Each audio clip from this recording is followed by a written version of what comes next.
Hello mga ka-Lushroom! I-share ko lang sa inyo yung ginawa ko buong araw. Hindi pa nga ako nakakaligo dyan at biglang may dumating na 3 kliyente. Siyempre, ayaw namin pag-antayin yung mga kliyente namin. Kaya ito, kahit wala pa akong ligo, gagawa na ako. 3 nga silang dumating na magkakasama. So, bali, 2 lang muna ang mauunang gawan namin dahil 2 lang kami ni JM. Tumatanggap kami ng mga walk-in pero mas priority namin yung mga naka-appointment. Si client ay naka-schedule, siya muna yung uunahin namin. And then, kapag may dumating na walk-in, just in case na wala kaming ginagawa, magagawan agad namin. Pero kapag may ginagawa kami, and then may kasunod na appointment, kung hindi naman sila nagmamadali, pwede naman sila mag-antay sa waiting area. At dahil wala naman naka-schedule ngayong umaga, nagawan agad namin yung 3 walk-in. Kasi yung mga naka-schedule namin ay sa hapon pa. Sa part na to ay tapos na ako sa isang mata, and then dito na ako sa isang mata. So, bali, gagamit ulit ako ng panibagong glue. So, kailangan ko munang i-shake ng maigi yung glue bago natin ulit gamitin. Kasi ganun ako, kada gagamit ulit ako ng panibagong glue, ay palagi ko siyang sinishake para talaga maganda. Gamit ko pala dito na lash glue dito sa aking kliyente, ay walang iba kundi ang Jenny Lash, my favorite. So, ayan na nga, tapos na ako dito. Check ko na lang din kung may malalahagas pa o may mga sumasabi. Tapos na nga ako sa unang kliyente ko, pinapahanginan ko na lang din talaga siya gamit ang aking mini fan. And then, si JM dito, patapos na rin siya sa unang client niya. At ayun yung isang kasama nila. Tapos na rin ako rito maligo kasi naligo na ako kanina after ko doon sa unang client ko. Magbibideo sana ako, biglang dumating yung client namin naka-schedule.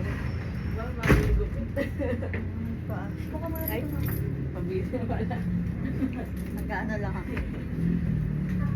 At dahil merong ginagawa sa JM na client, ako munang gagawa kay Ma'am Justin. So, bali si Ma'am Justin nga pala ay isa sa mga student ko at client din namin siya. Mag-lash removal muna tayo sa ating kliyente dahil meron pa siyang old extension na galing din dito. Grabe nga yung eyelashes niya dahil yung last na paggawa niya, January pa. Anong petsa na, diba? March na, pero meron pa. Iba talaga pag lash room.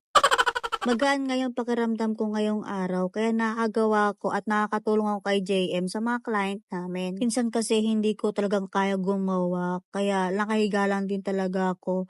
Kaya si JM minsan hindi ko talaga siya natutulungan kahit may mga client talaga siya, kahit may mga tambak siyang client, may mga nag-aantay, hindi ko talaga siya natutulungan. Hindi ko naman kasi pwedeng pilitin yung sarili ko na gumawa kasi alam ko naman sa sarili ko na hindi ko talaga kayang gumawa. Kaya kapag kaya kong gumawa, gumagawa talaga ako. Nagpa-video nga ako dito sa kapatid ko para maisama ko rin dito sa aking vlog for today.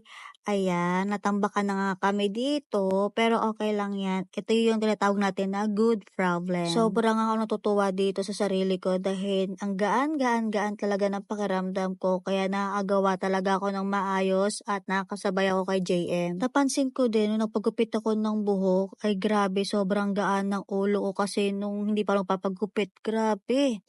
Ang sakit ng ulo ko. Hindi naman totaling masakit, para bang ang bigat-bigat ng ulo ko.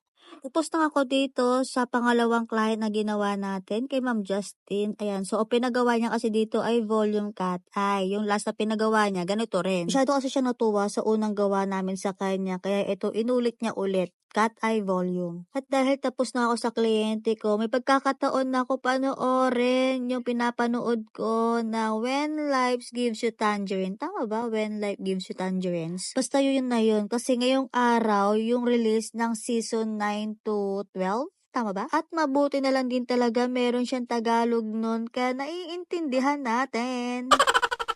So yun lang. Thank you for watching. Bye! Mwah!